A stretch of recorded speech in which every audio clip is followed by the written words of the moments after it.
in studio, Chris Hansen. Yeah. He walks in, I got to be honest with you, I'm like, oh my God, we're all in trouble.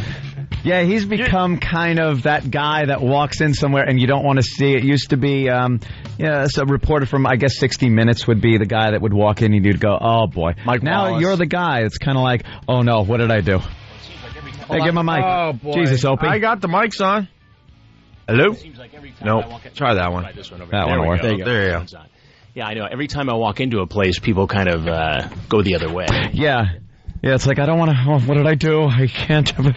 Well, imagine being one of my kids. When something happens, I said, come on in here and have a seat over there. Yeah, why don't you have a seat over there? It really is. I've noticed a lot of these guys, now To Catch a Predator is just huge. I mean, it got to be very high rated at this point. Everyone knows about it. If you had asked me when we got this started, if we'd still be doing it, I wouldn't have believed it. I mean, I figured we'd do it 2 or 3 times, and we'd end up, with me just pacing the kitchen and looking like the Maytag repairman with nothing to do. But in fact, that's not what's happened. And we get guys who keep coming. We get guys who talk about the show in the chat. Yeah. And show up anyway. God. I think the attraction to it is sometimes. it's so rare that you get to catch somebody in the act of committing a crime that it's fascinating to watch, especially when you realize what they're doing and who these people are. It's such a cross-section of humanity. We've seen, a Homeland Security agent.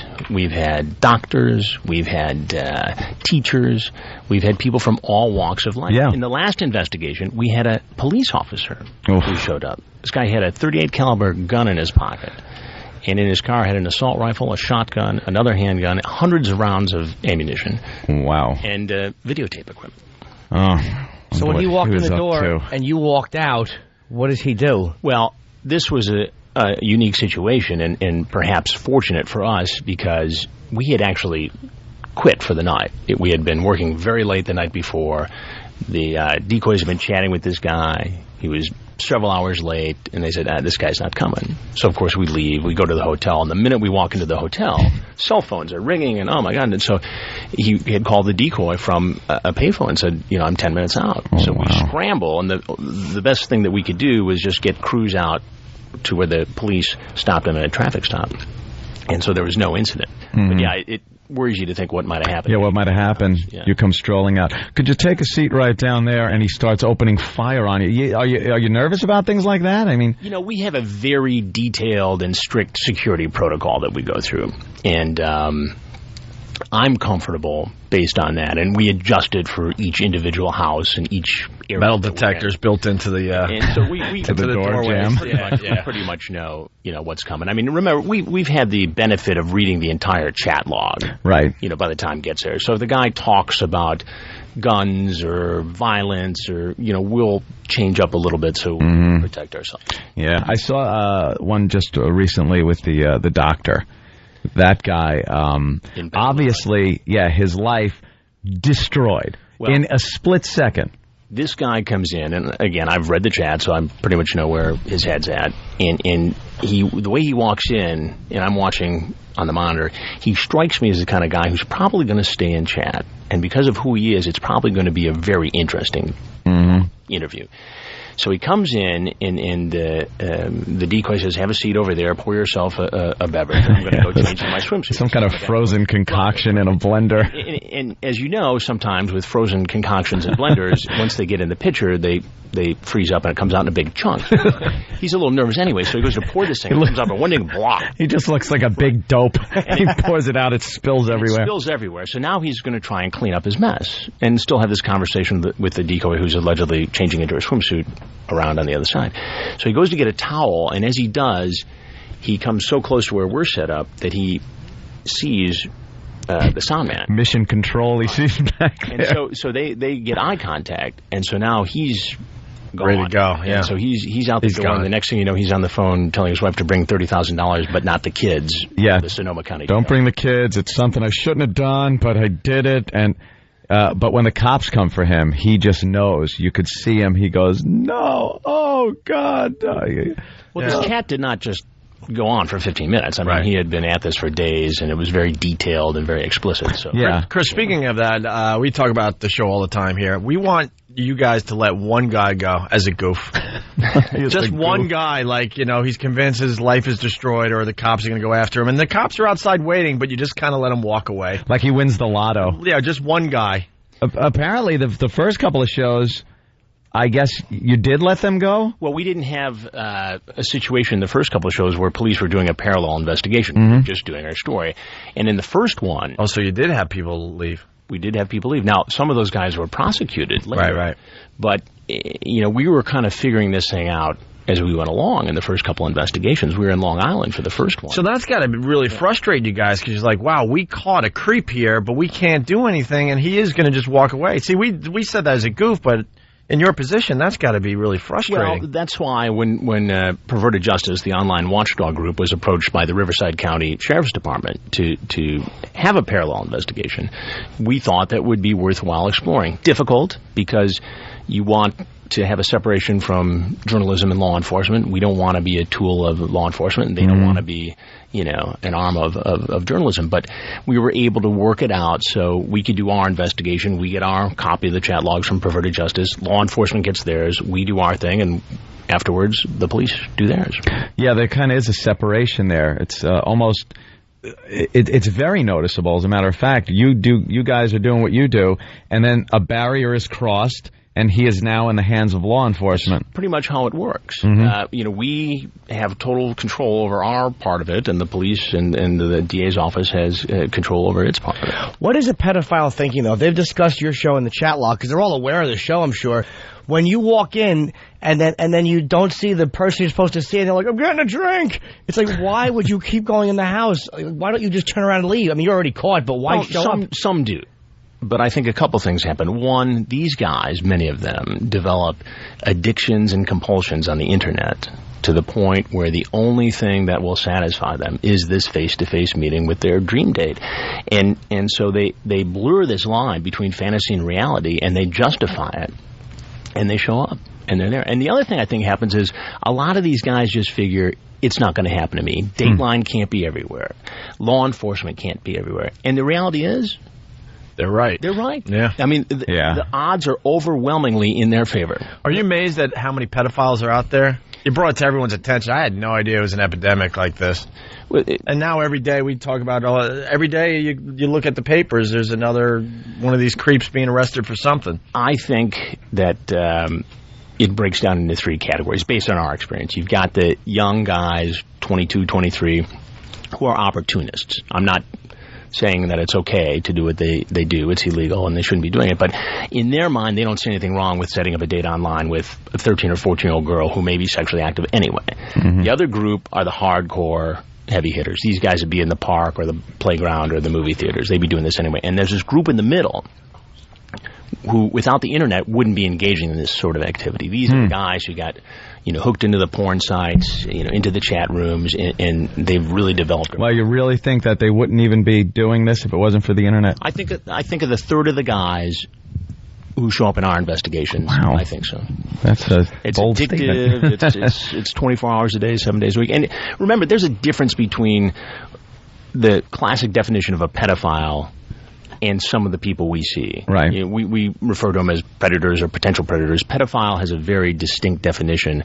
Some of the guys we see meet that definition, some don't. There are guys that are just sadists and hurt children, and it's got to be very satisfying when you catch one of these animals. But are there any guys that have walked in that you've actually, like, whether they get arrested or not, that you've actually go, you know what, this guy I believe probably was a first-timer, and anything that you actually believed? I think so. I mean, almost everybody who comes in says it's their first time, and I'm pretty sure not all of them are telling me. Yeah. But I think there are a handful who have come in, it was their first time. And a couple guys, for instance, we had a situation in Long Beach, California, where a guy had been online chatting with the decoy, and he sends his 15-year-old cousin in there to check it out. Now, this poor kid didn't have a clue. You know, he walks in, and I'm talking to him all of a sudden, and he said, well, my cousin... And he really didn't. I mean, they threw him under the bus to see if everything was okay. And he, you know, he wasn't prosecuted, and, you know, he was fine. So we Did they get the cousin? They did. Oh. Do you find yourself now, I know a lot of people, especially cops that have to do work like this, they get desensitized to a lot of things. Do you find yourself because you have to paw through so much of this, smut. Do you find yourself getting desensitized a bit? Not really. What I see is that a lot of these chats follow the same pattern. It's the same. Not that original. What's going on? How are you? Oh, you're way too young for me. And all of a sudden, well, have you ever thought of older men? Do you do this? Do that? Do the other thing? But, I need to know what this guy has said and take the nuance so I can do an interview with the guy. And I'm fortunate, too, because I get to do other stories. So, right. I mean, this one gets an enormous amount of attention, and it's really, really important. But I do get to do other stuff. You're doing other stuff, yeah.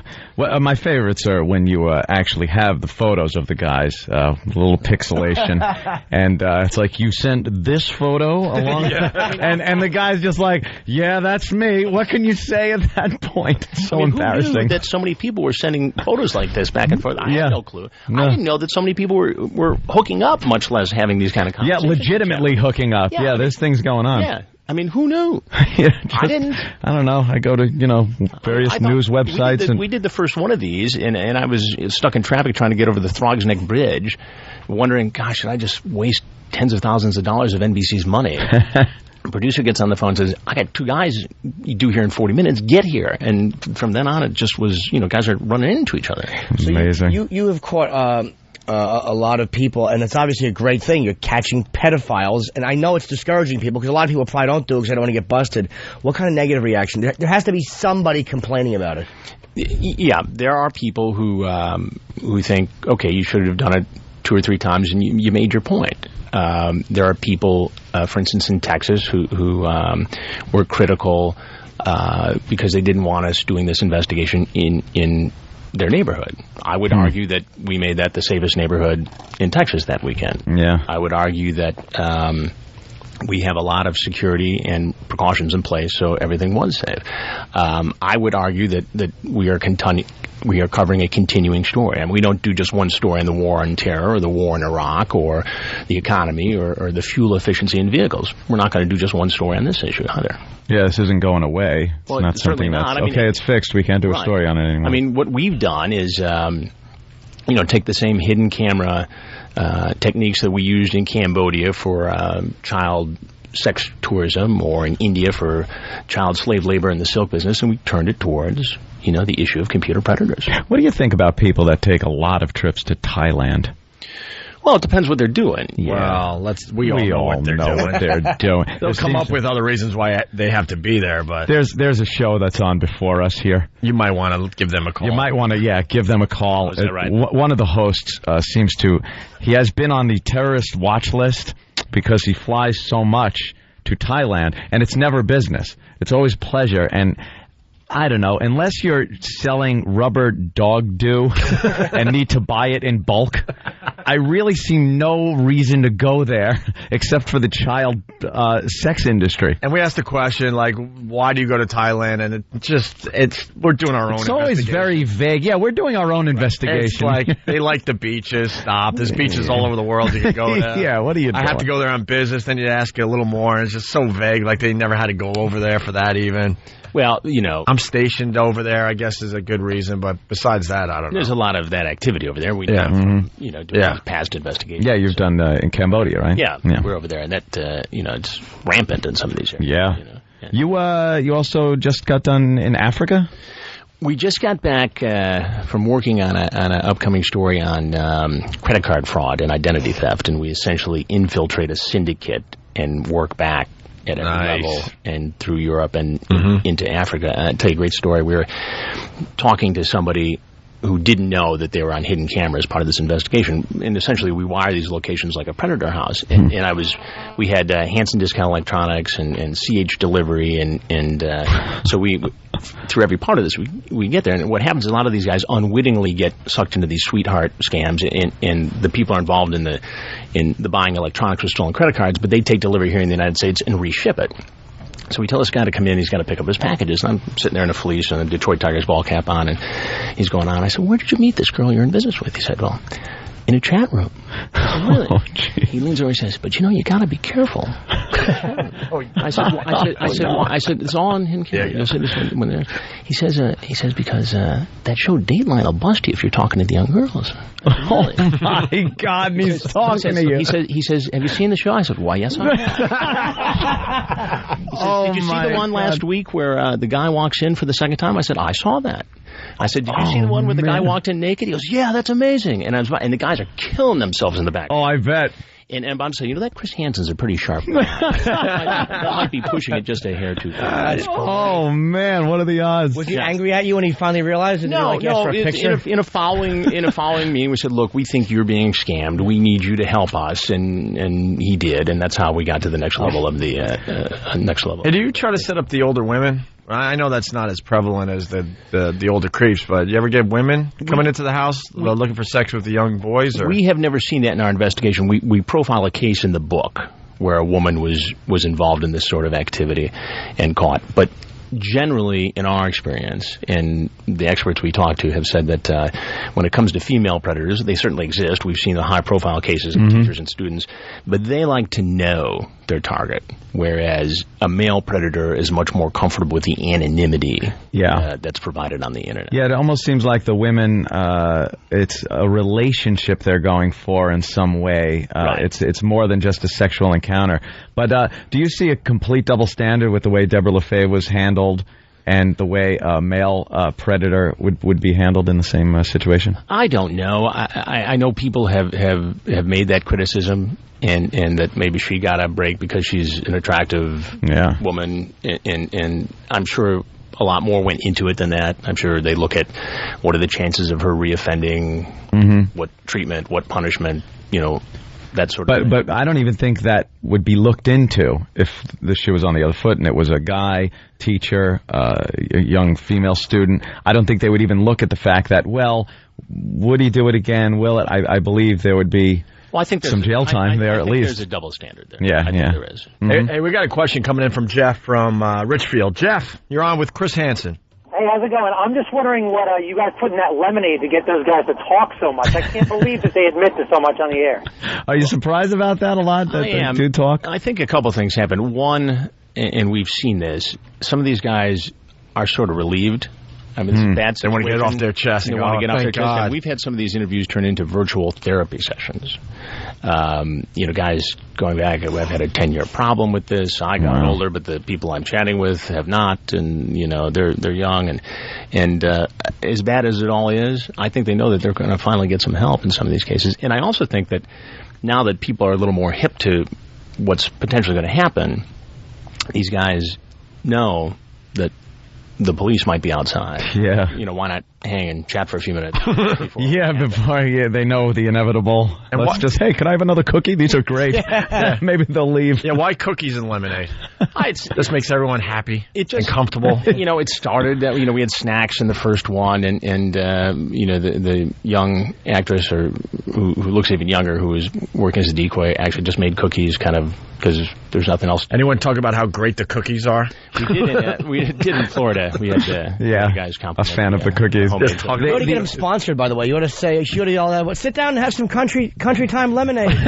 Some famous cookies. I'm sure stations, we all know how sales are. Hey, can we sponsor that thing? We could actually sell the beverage. I did notice the decoy was different on one where now you're showing her face. We really didn't get a look at the first decoy, and now the blonde girl, I guess. Well, she worked for us in Florida in the last investigation. We changed it up a little bit. Yeah. Sometimes they'll work with us for a couple investigations in a row. And I noticed you give her a little more face time in these the latest one. The decoy, was that a conscious decision? It was kind of the way it worked out. We had been doing that little by little. But it had been successful, so we did a little more on this last one. It gives it a little more of a creep factor with the guy and actually you see the talking to her, and what he does, and then she disappears, and I come out. We had one in Texas where the guy wanted some ice, and there was no ice at the bar, so he walks into the kitchen to get the ice, and while he's in there, the decoy disappears and I come out. So he comes walking back, with the ice and expecting the girl. And, what a buzzkill! Yeah. And he's always got some kind of line like, "Hey, got some ice, do you?" like when the guy's doing something unexpected, like, "Hey, why don't you just take a seat there?" Yeah. Enjoy your cookies. Hey, what's the? Oh, Jimmy, you got something? Okay. Yeah, we want to get into the book before we take a break. So you got a book called "To Catch a Predator: Protecting Your Kids from Online Enemies Already in Your Home." What's different about this than the TV show? Is, I guess what I want to ask. We had put together a ton of information and important things, especially for parents that we just did not have time to get into on the show. Things like issues like collateral damage. What happens to the wives and children of these guys? Treatment versus punishment. What do we do with these guys? And I've had the benefit of talking to some of the smartest people in psychiatry, law enforcement, and I've looked into the eyes of 250 of these guys. And what I've done is I've taken all that information and distilled it, into 20 things parents can do. Not just, okay, don't do this, don't do that, but ways of initiating a discussion. Things that a kid will keep in their mind to keep them safer online. Where do you think this comes from, by the way? These guys wanting the real young girls. There are obviously some people who are predisposed to this, and I think some guys who are open to the idea but who would not do this without the internet spend hours and hours and hours in the chat rooms and on these porn sites, and they get off on the sites that cater to people who are interested in younger targets. They have on the net too. It's a really weird thing. They have sites that are about young girls, but they're not porn sites. They're just these creepy sites that there was one about this girl Jessie. Like we're like almost like parents put up photos of their kids in bikinis and doing all this non-sexual stuff, wink wink, but you know what it is. It's like a really weird line that I think they're having these sites taken down now, but it's almost like legal pedophile sites. Well, there are sites that obviously are catering to guys who are wired this way, but it's hard for law enforcement to stay within the boundaries of the law. To take them down because, okay, so what? What constitutes child porn? And there's a fine line with those sites. We have to take a break. You want to hang out? Sure, I got some time. All right, we got some phone calls coming in for Chris Hansen. The new book's called To Catch a Predator. We'll continue in just a bit. It's the Opie and Anthony Show. We got Chris Hansen in studio. His new book is To Catch a Predator, Protecting Your Kids from Online Enemies Already in Your Home. And we were talking about some of the scams that are going on out there. And Anthony, you mentioned as I walked back into the studio, black money. Well, Chris is doing special from Africa, I guess. Coming up. Well, Europe also on these scams. We've all seen them in our emails. Somebody from Nigeria kind of drops you a line and says they have $10 million they need to remove from the country, and they need your help. And if you contact these people, they'll string you along and slowly drain you of all your money. One of these things I heard is black money. What they do is they say they take $100 bills and they've dyed them black to get them out of the country, so it doesn't come across as money. And you have to buy a chemical. What is it supposed to be if it's not money? Yeah, exactly. It's in the shape of money, but it's black. It's in a wallet. Exactly. I guess why I'm asking that, it amazes me that people actually fall for some of these scams to begin with. Yeah. Something like that is like, why else would they have to get this out of the country? What they do is they give you a small sample of a chemical, or you have to go to them and they show you how this works, and you'll have all this money. But the chemical is very expensive, and to get as much as you need to de-ink $1 million or so, it's going to cost you a lot of money, and people give them this money. It amazes me that people fall for this. You look at these things, and on the surface you say, who would fall for that? What are you thinking about? But these scammers are so good at getting people emotionally and mentally invested in this thing, where sometimes people really start to believe they're going to make some money. We had a case in Michigan, county treasurer, who decided to not only invest some of his money, but some of the county's money, allegedly. Right. Of course, that got lost, and now there's a big... Oh, man, he's in trouble. Big problem there. Yeah. It just... any of those scams, I'm so leery of them, and you would think in this day and age, more people would be computer literate enough to recognize a scam or phishing, which, that I was just telling you happened to me the other day. My bank had sent me an email and said that there were charges that they weren't sure of, and click on this link and please put in this info. And I was like, no, this obviously isn't going to my bank. I could see the URL up top. It's different than my bank would be. And you would think people would be more computer savvy in 2007. Well, I think a lot of folks, get home from work, click on the computer, and they're just trying to get through the emails. Like, I'll get rid of this and do that. I mean, in the credit card fraud story we were talking about earlier, it's on in a couple weeks.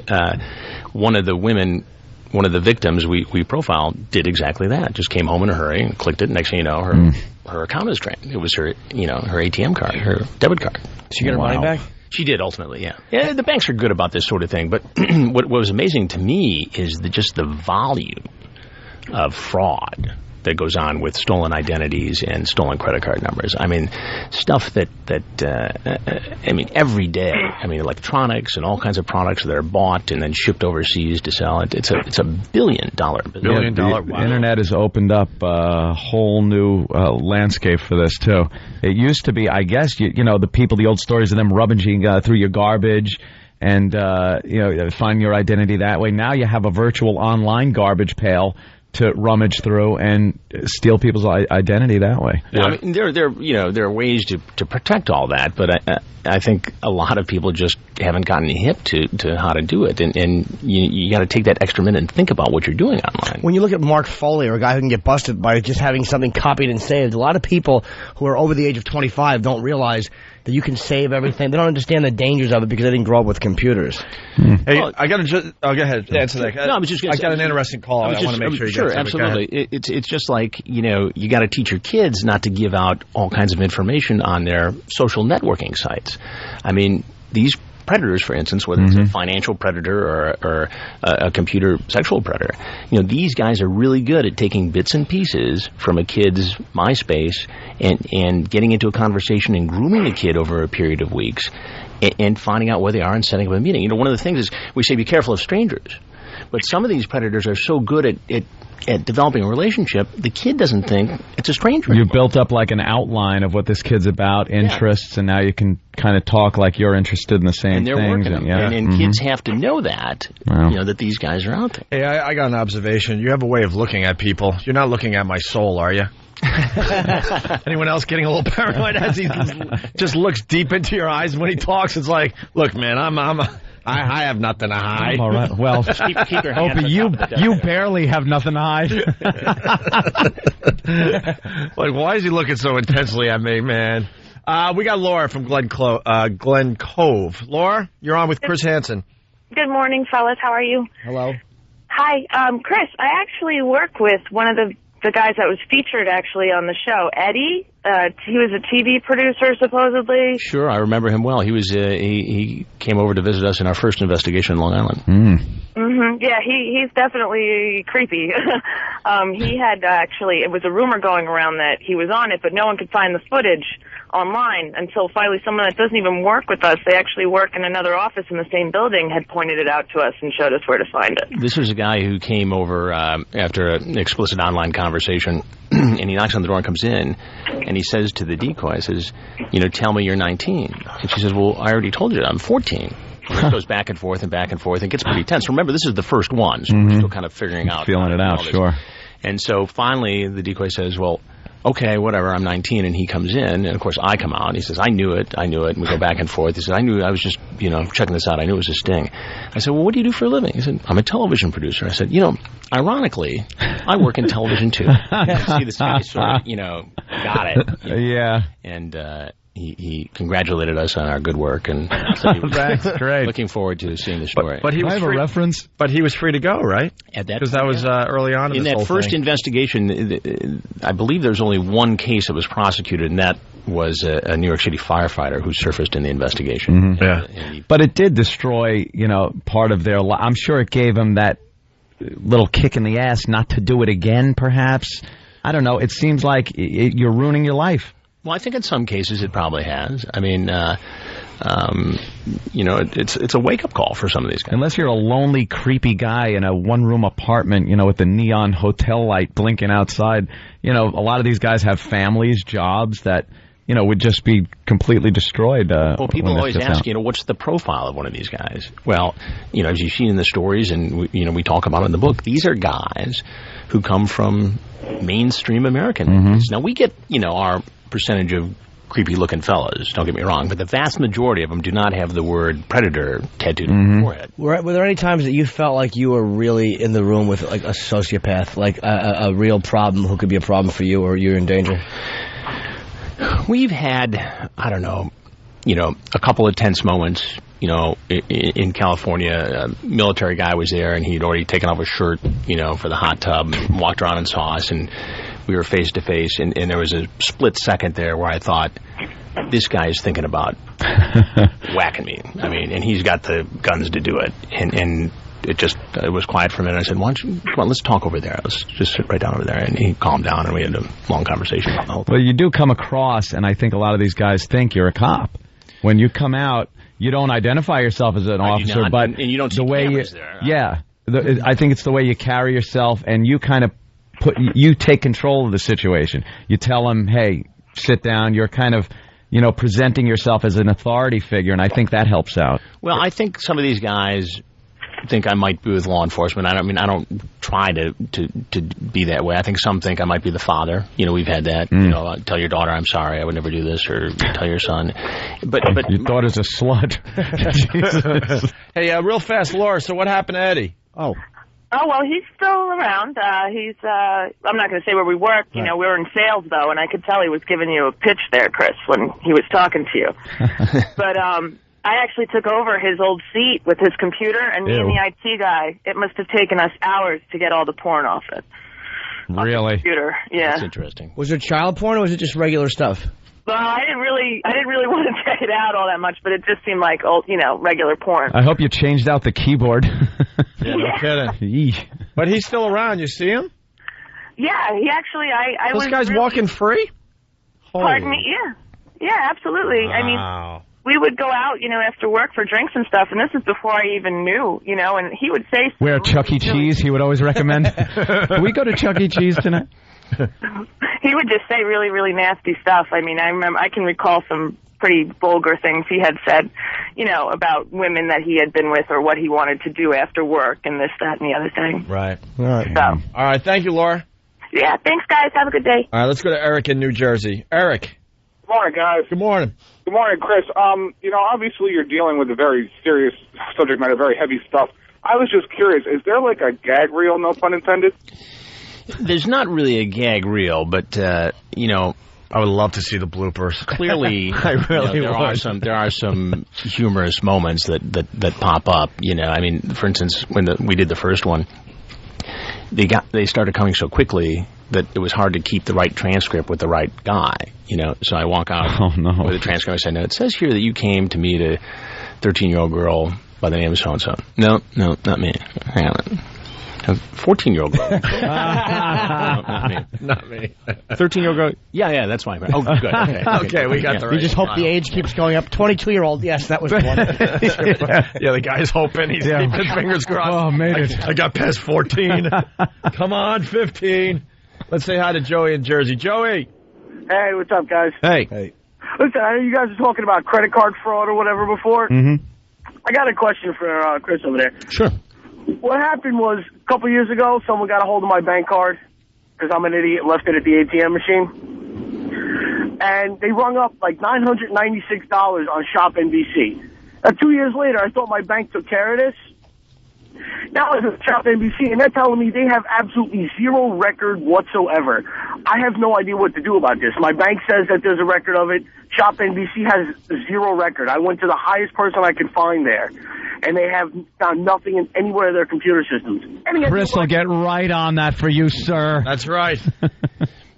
Usually the banks are pretty good about tracking this down. If you call the specific fraud, section of the bank, they'll assign somebody to you, and it may take a while, but they're good at tracking it down because they want to make an example of these guys too. All right. They did that already. That's the problem. Yeah, I don't know. All right, so don't yell at Chris. Yeah, he doesn't know what to do for you. I'm sorry. Let's say hi to Mary. She's a parent. Mary, Connecticut. What's up? Hey, Chris. It's Mary, Pierce's mom. Hey, Mary. How are you? Good. I just want to thank you Well, I appreciate You that. have addressed and you are taking care of all of our worst fears. And I've always felt, Chris, that you were going to do something very special and important. So I run around my house saying, told ya. Told ya. So thank you, Chris. Sounds like a fan. Oh, you That's wait, very no, nice no, of she you, Mary. knows I appreciate Chris. it. She Yeah. knows Chris. Can you hear me? I sure can. All right, Mary, thank That's you. very nice of you. Thank you. All right, and finally, Mike in Queens. Mike, what's going on? Hey, good morning. Good morning. I got a couple of questions for Chris regarding his show. I mean, I'm all for prosecuting predators and stuff, but it's kind of like not realistic. He never mentions about his decoys, what they're saying to entice these guys into these chats. They really don't mention how they get them. And also, you know, in real case scenarios where children are talking to these predators and stuff, he really doesn't bring up the point that their level of responsibility for that. I mean, hundreds of thousands of children out there are talking like this to people as a form of entertainment, and they're enjoying it, and, you know, with the MySpace and all that stuff like that. And it's like, and even Chris, when he's doing this in the form of entertainment with his sarcasm and wisecracks. We laugh at it. I love watching the show, but I watch it for the entertainment value, not the shock value of it. Well, I'll say a couple of things on that. One, you know, when these decoys from Perverted Justice set up in a chat room, they have a profile that includes a picture that's unmistakably underage. They never make the first move. The guy always makes the first move. Always. And in the vast majority of cases, the guy is the one who first brings up sex. Mm-hmm. So that takes care of the one issue. In terms of me being a little creative with the questions, I think sometimes that gets a more detailed response from these guys. Mm-hmm. All right, Mike. I'm sorry you're disappointed that he's I'm not busting disappointed. pedophiles out there. Hey, Mike's an ass. let me tell What you, about all these 6-year-olds? Mike, I'm going to look forward to seeing you on the show. Yeah. All right, Mike. Thanks, Mike. We got to leave it there. Go ahead, Jimmy. The book is called To Catch a Predator. It's just great stuff. Protecting your kids from online enemies in your home. It's a lot more detailed than the show is, obviously. And Chris Hansen, man, you do a great thing. Thanks, guys. Really, Thank you. pleasure being Thanks here. for coming down. My Yeah, pleasure. absolutely. Barry from Pittsburgh. Chris Hansen would be a fun guy to hire to do a surprise birthday party. Can you imagine? Have the guest of honor walk into an unfamiliar place and then have Chris greet him. That would be hilarious. Why don't you sit down and have some birthday cake? And just before he has a heart attack, surprise! What do you got, Ant? Here for Sack. Got a little I package. don't know. Why am I opening this? Oh, it says, "Attention, Anthony." Aw. What is it? I don't know. It's a box. Hopefully it's someone's head. What is it? Wait a minute. It's a USB port missile launcher. What the hell did people give me? What is that? You plug it into your computer and you launch little Nerf missiles. It's great. You should get on your hands and knees and open your asshole and have someone fire them at you, lucky dog. Said I wasn't gonna. By the way, I'm looking at my picture with Chris Hansen, Yeah. and I don't know how my girlfriend's pussy gets wet. I don't know how she pulls it off. What an ugly motherfucker. Oh, Jimmy. Your girl doesn't think you're ugly. That's made what's a important. funny face. It would, but my neck and my hair. What an ugly motherfucker. Give me the Pal Talk camera. I'll show him. It's disgusting. I don't know which one's working. Mine isn't, of course. Why would it be working? We got Chris Hansen Yes. from To Catch a Predator. Mm-hmm. That show is beyond huge, Oh, yeah. obviously. He's been on our show a couple times, on the phone, in studio. Yep. Let's get him in here. Sure. Chris Hansen, everybody. Oh, Steve's going to get him. Oh, okay. They're doing marathons now on MSNBC, 9 to 4 in the morning. Yeah, love it. Got a little surprise for him. Hey, how are you? Good. Why don't you take a seat over there, Chris? I know that was coming. Enjoying the cookies and lemonade? We know we had brownies at the last... Take a seat. Brownies, did you? Brownies. Exactly. So, what are you doing here? I just came to be on the Opie and Anthony show. On the Opie and Anthony show. Well, yeah, I've been here before. You've been here before. So you've done this before. No, you're supposed to say, it's not your first time. So it's not your first time. I have a few You have transcripts. of things that, well, let's listen to them together and see if you recognize any of these. Is this you, Chris? I'm not going to avoid the subject. I would like to make love to you after we are done boot shopping. I have a serious fetish for boots. Do you have a fetish for boots? Is that what you were saying in this? This is like the being put on the spot here. It's well, you did say that, didn't you? I believe that's your voice. Do we have another clip for Chris? I can't control my horny level. I want to blank your brains out. I can't help it. You know, when I read that back to that particular potential predator, there was something in the back of my mind that said, that could come back to haunt me. Well, so you're saying you've read this back? Before. This was in reference to a 15-year-old girl. Well, it was. I think we have one more clip. Chris, is this you? Remember, sex is a little nasty. I don't want your dad to find stuff in his bed. Chris, you're a responsible journalist. And now you understand your life is ruined. I'd like to bring our camera crew out here. You do realize this is on video. You're supposed to say, there's something I've got to tell you. We're Opie and Anthony. We're on 92.3 K-Rock. He invented this game. Yeah, but so damn good at it. Yeah, but he's sweating a little bit. Just a little bit. You can hear it. Early. We usually shoot these investigations at night. I have the whole day to prepare. I'm sorry, our camera crew's not as big as yours. No. Exactly. I love when they come out with the booms too. That's fantastic. Well, you got to hear everything. Well, Chris Hansen. Wait, can we play the last one? What is there more? Well, we had a whole bunch. For this one, we just got to play. All right, let's hear downright this one. creepy hearing Chris Hansen say this. You are ready to have my thang in your... Oh, jeez. Was that a black dude? Well, it was typed off as a thang. But I'm saying the way he had to add thang. Well, he's just reading the transcripts as they come out. Exactly. Yeah. It is what it is. His monotone... non-attached reading style left at the thang. You don't want to sound like it's titillating. Dig it, baby. But here's the thing. A lot of times, I'm talking to these guys, and they're not very vocal, and sometimes the best way to get them to talk is to go back and read the transcripts. And I read them, verbatim. Right. And we try to balance, showing people what these guys are capable of doing and not trying. Yeah, we get one of the black dudes, the soul shake, like the extra black. Like he was like, "What's up, man?" and gave you the thing. You just followed along with the. No, but I did in the last investigation. I did get a and then you gave him a pound. This was the guy who was the fan of yours. Right? Hey, we've been playing. Wait a minute. I can turn this around. He invented it. I'm telling you, I've seen you watch that before. I'll let this go so long. I'll flip this around. Wait a minute. We're still arguing the fact if this guy was an actual fan of our show. Oh, it's so true. We have a lot at stake here. Well, we think he might have been a casual listener. Casual? Oh, no. Oh, no. This guy came in, and he had the conversation with the on-site decoy in this most recent investigation, and she was brilliant because she could really engage these guys. So not only did we see this online grooming and this contact, we saw this play out in real time, and these guys were saying, I'm going to do this, I'm going to do that. And so this happens, and it comes time for me to walk out, and he says, you're Chris Hansen. And I said, how did you know that? He goes, I'm a religious viewer. I never miss an episode. I pull them off the internet. And before I can formulate the next question, he says, oh, and I heard you on Opie and Anthony. You're pretty good. And I'm like, do you get the trouble that... don't you understand this isn't a meet and greet? Yeah. You're pretty much screwed here. Yeah. Oh, my God. Can I ask you a question, Chris? Absolutely. Why don't you... I watched the show. Matter of fact, they do marathons now, like... On MSNBC. Like they used to do Lockup, they changed it to Predator Night. Yeah. And I used to love Lockup. Lockup's gone. Yeah. Let's do this. Let's figure this out.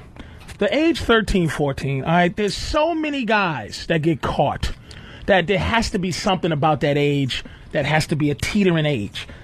Can you lower the age to 9 so that it is exact? Wait a minute. Insane. So that you know. He's wearing a tie. Because there's so many dudes that come in to this 13 is not stopping people. Patrice, that's supposed to show that there's a problem here. Yes. Not the fact that you lower the age to get these guys off the hook. No.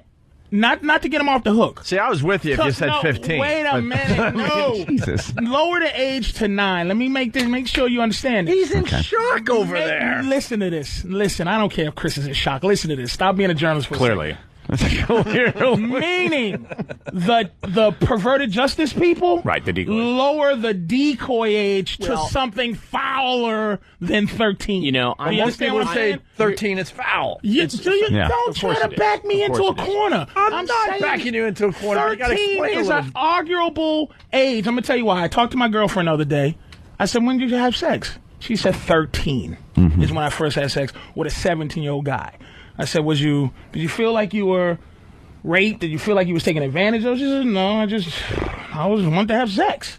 So I'm saying there's a few 13-year-olds that are having sex, I think not under the coercion. Yeah, but they don't want with 30-year-old guys and but stuff. Make the age 9 so you go, Because people are going 14. But people are saying, to 13. Let Chris answer. The law is the law. And the reality is this, and I understand your point, but I think from the decoy's point of view, when perverted justice does this, they try to set up the most realistic scenario. And you would see most often, I think, a scenario where a 13 or 14-year-old could conceivably be home alone, where perhaps a 9-year-old may not be. And they're also trying to keep it sexy and hot. To keep it, this is what I'm saying here, to keep it coming. So that if you lower it to 9, dudes that do that, you go, let's work our way from the bottom. Because 13 and 14, basically what he's saying, it's an appealing age to come for dudes to be like, 14. Well, it seems to be the age that a lot of these girls and guys, these predators, are using the computer and communicating with each other, are mostly in that age bracket. Well, I think that's the age bracket that these potential predators target, because those are kids who are online and they're curious, right? And they're out there in the social networking sites and in the chat rooms, so naturally they become the targets. Yeah, for this type they're going for where the targets are. Hey, that's all. Why aren't you drinking our lemonade? I wouldn't my coffee here. Wouldn't drink that either. Well, the cookies God are knows good. where the interns got it. Exactly. We didn't poison the cookies. He's smart. He's a smart man. I haven't survived this long. By being on the show. I saw. I've been watching MSNBC, and on the weekends, it is just. I was talking about this the other day. I don't know how it's affecting people, but it is murder weekend. It is just murder weekend. Every weekend, you could see murders and then how they catch the people. And I'm fascinated by this. And I saw one that you actually did a story on. And it was a while ago. You were adorable. You must have been very young in your younger days.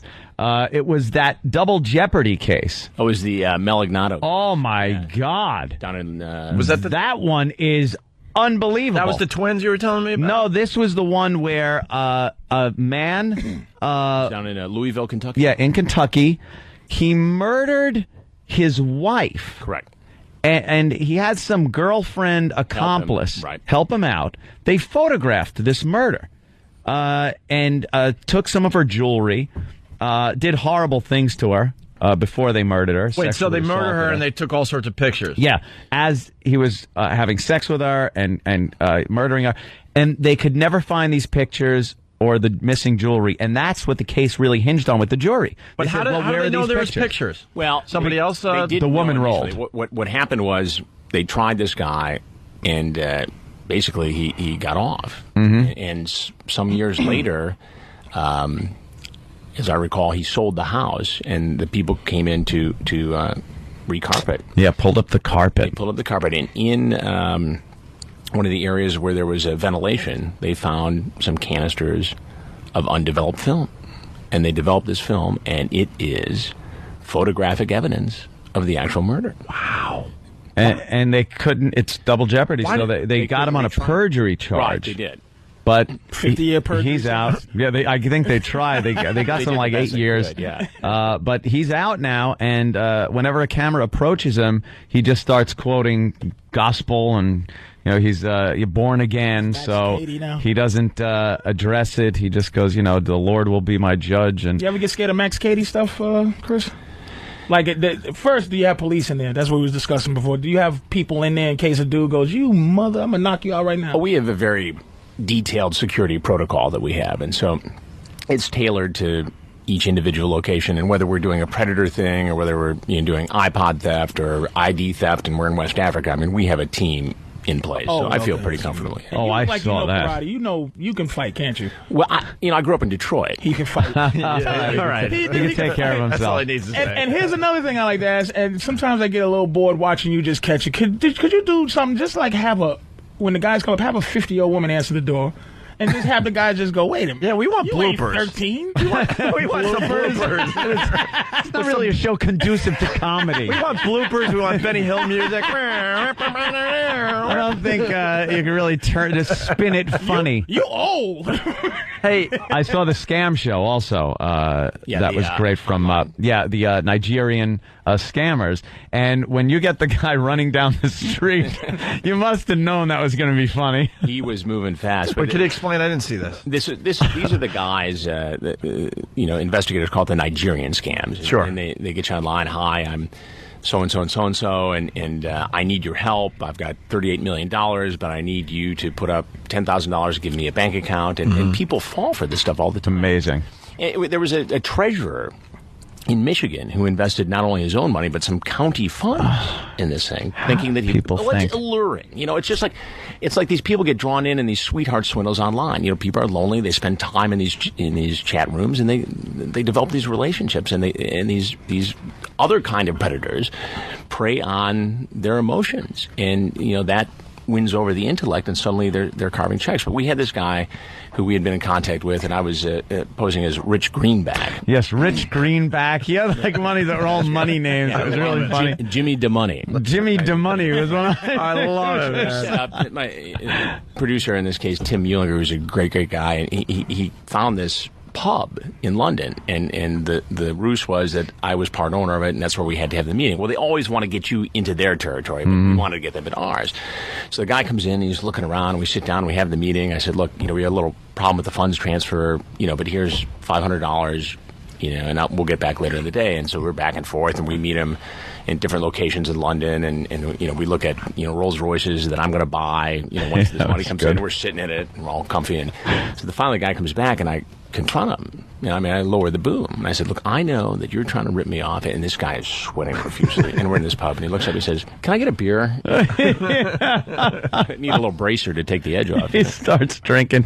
He confronted one guy on the street and pretty much told him, I know you're trying to scam people. And the guy just turned and started running away. And you're just standing in the street going, excuse me, you want to talk? But you feel like running can make anything go away. Yeah. If you run fast And the best part is how you ask him, could I have my $500 back? Yeah. And the guy goes, yeah, actually gives him the $500 the back. finance people were so happy because I got this the money back each time. Yeah, it was great. Are you at the top of your, what you do in the news world, is that, is it more prestigious to be Bill O'Reilly, be you, be blah, Well, it's just different. Oberman or something? It's just different. I've always enjoyed investigative reporting. When I was 14 years old, I lived a mile away from the restaurant where Jimmy Hoffa was kidnapped, and I became enthralled with this whole story, and I saw the network show up, and the FBI was there, and it just, I got bit by the bug then. So I've always enjoyed this sort of reporting. If they offered you Stone Phillips' job, would that be something you go, ooh, I would love to do that? Or you'd be like, I'd rather stay doing what I'm doing? It's not going to say no. I've got a great gig, to be honest with you, and they let me do the kinds of stories I like to do. And one of the things that has come out of the Predator investigations is it has been a reminder that this kind of enterprise reporting, this kind of impact journalism, is not only something that people are interested in, that people watch, but it makes a difference. It creates a dialogue. It raises awareness. And it's, quite frankly, engaging for me. It's interesting. I love going to work. I love, who gets to go on a plane and go to West Africa and track down some ID thieves? Who gets to do that? Right. It's got to be like, even though you're doing something for the greater good, let's say, getting these people off the streets, it's got to feel good personally at a personal, just a basic human level, where you go, I'd love to get my hands on this guy that's doing this. Like when I read those scam emails, right. I want to write back and just go, who do you think you're kidding? I'm insulted that you sent me this. Right, that you exactly. think I'm so stupid. And you get to confront these guys, and above and beyond that, I work with some really smart, talented people. I mean, the producers with whom I work get it on every level, and they're not only bright journalists, they're good pals, and so I have it pretty good. Why is the show so popular, do you think? The To Catch a Predator? Yeah. It's a combination of things. It's this knowledge that these guys are out there, and most people only see it on this anonymous, nameless, faceless genre, where it's just text. And we bring this to life. And so you see the face of this guy walk in, and he's not a guy that has the word predator tattooed on his forehead. He looks like the guy standing next to you at the dry cleaners on Saturday morning. And I think it's surprising to people that Joe Average, would not only engage in this explicit discussion, which is in most states illegal in itself, but to walk into a stranger's home in a suburb, into a $3 million house on the Jersey Shore on the beach. The beach ones are hilarious. No big deal. The beach ones are hilarious, but the girl just sitting there just happens to have 2 beach chairs set up. Yeah. I was watching that over the weekend. I think another compelling thing about the show is the fact that you're not seeing the people in cuffs, in a mug shot. Right. You're seeing it taking place as it's happening. And that was what was so compelling about the last investigation was this, Casey, our decoy, who... 18-year-old college student, theater, dance, who looks... She really looked the part. 13. It was amazing. And she was really... But she was really smart, and she had the ability to engage these guys in a way that we had not seen before. And I think it was startling to people to see this real-time, live grooming process take place. After the first time, did you go, after you did it the first time, did you go, we might as well make the best of this because this will never be able to be done again? And you're like, wait a minute, every week we're getting 15 dudes to come see? I figured we'd do it, 2, maybe 3 times. And when we went to Riverside County, California, which is the first time we did our investigation and law enforcement did a parallel investigation, I really sort of thought, wow, what are the odds that we're going to have anybody walk into this house? We may come back with nothing but video of me pacing in a kitchen like the Maytag repairman. And this is the one where we had 51 guys show up. 51? Guys were running into each other. We had a Homeland Security agent. We had a teacher. We had, guys from all walks of life. Can I ask you a statistical question? Sure. We see the guys on your show. Right. How many dudes and how many teenage girls, how many times is this scenario that you playing out with Perverted Justice happening in real life? Yeah, that's not getting caught. It's impossible to tell because of the nature of the internet. The Justice Department really doesn't have good figures on this. They can tell you how many murders take place in any given city. They can tell you the recidivism rate for any given crime, but you can't track this stuff.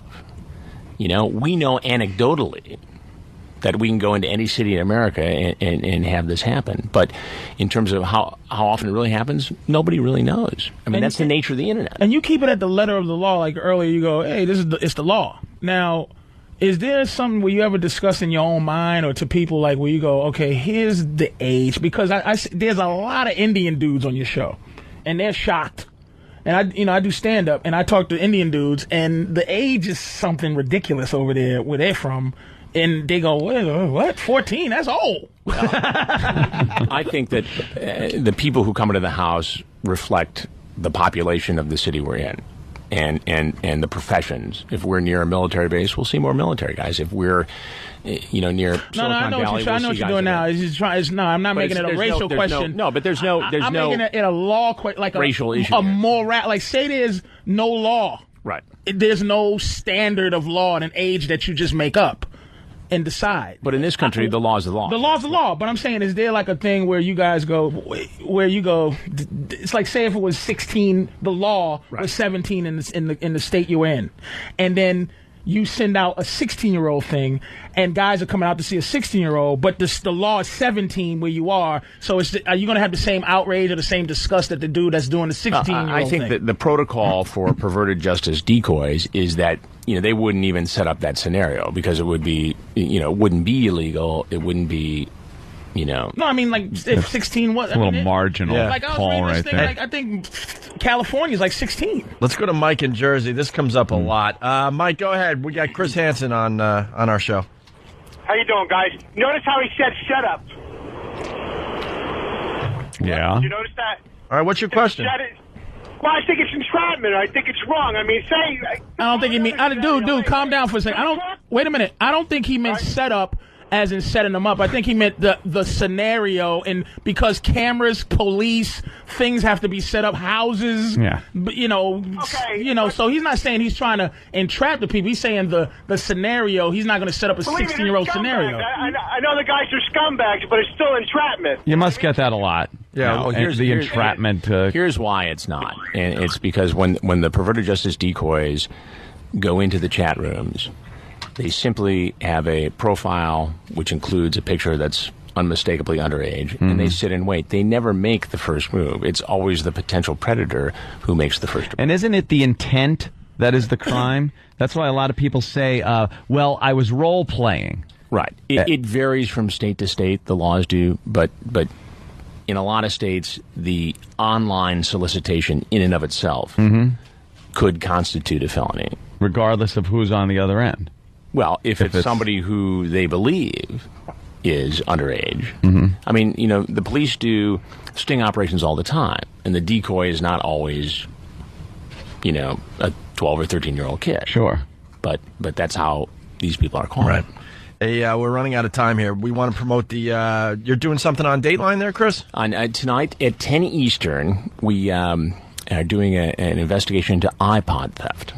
And we didn't realize what a problem this was until one of our senior producers' sons had his iPod stolen. So we decided to go out and see if we could track these things and who was taking them. So we bought about 20 iPods, and we inserted into the package software.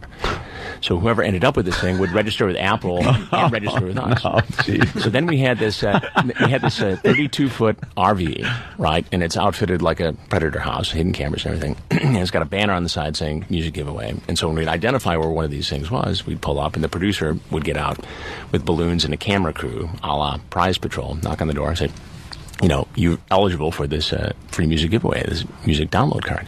They'd come into the RV, and I'm sitting there, and I'd sit down, and I'd ask them, where'd you get it? Best Buy, Circuit City, you know, cash or credit card, right? What kind of music do you have on it? And for 20 minutes, go on. I'd say, there's a video I want you to see. And, of course, there's a monitor up there. And then the video is, in some cases, of them stealing the actual iPod. And it goes back around to the question, should Apple do more? Could it do more? You know, what's the responsibility to track these things, given the fact that, you know, this eye-jacking, right, as it's called, is epidemic? You know what I'm thinking? So the guy goes into the RV, he sees you like, oh no, I didn't touch her.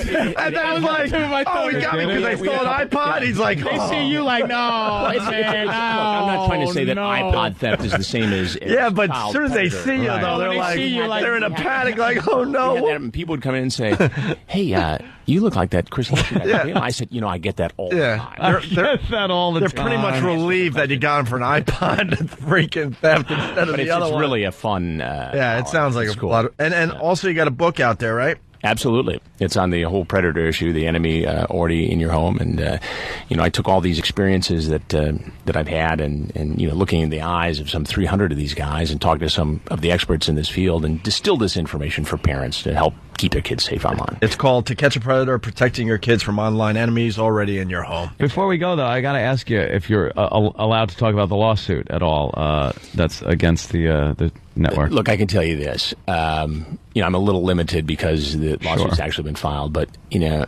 the lawyers have gone through the claims. They're without merit, and NBC is going to defend itself vigorously. You know, I mean, anybody can file a lawsuit, and they don't have to verify the things that are in it. It's a guy that apparently took his life because he was caught in one of the... the DA. Yeah. I was actually, I ain't gonna lie to you. You know, the DA. I was like, good for you. Because he was one of the dudes that helped set up the whole thing, supposedly. Well, it is kind of ironic, isn't family, it? right? Yeah. All right, listen, we got a break. We're running out of show here. Chris Hansen, it's always Chris, a pleasure. Guys, you know thanks that. for having me. I Always appreciate a pleasure, man. I'm really mad you didn't drink any of our lemonade or even try the Got me cookies. some coffee. You got the coffee, though. Shape, yeah. Tonight, it's on Dateline. Chris tracks down stolen iPods and confronts the thieves in a hidden camera investigation. 10 o'clock tonight on NBC. Well, Chris, you know now you're free to go. I think you know what's waiting for you outside. Thanks so much, man. Always a pleasure having you on, man. I appreciate it. All right. Chris Hansen was great, wasn't he? That was fun. We're going to make a video of that. I mean, Anthony doing Chris Hansen to Chris Hansen with the lemonade and the cookies, playing his transcripts. I'm telling you, we got a great video. I think he was a little shook up at the beginning. I heard in his voice like, "Oh my, this is how it is to be on the other side." So this is how it feels. We had the lemonade and cookies out for him. Sam's going to work on the video. We should have it in a couple hours. I think Break.com will throw it on their front page. And I'm glad he didn't drink the lemonade or eat the cookies because I wouldn't even do that. The podium yesterday had pubes on it. All right. You're right. I don't think we need food to be given to our guests. Yeah. When that's the pubic podium. You're right. I'm just excited we might have a viral video. Maybe. Everyone's about making that viral video. Let's be honest with each other. Exactly. And we think we got one that might get a few hits now if Sam cuts it up nice. Maybe.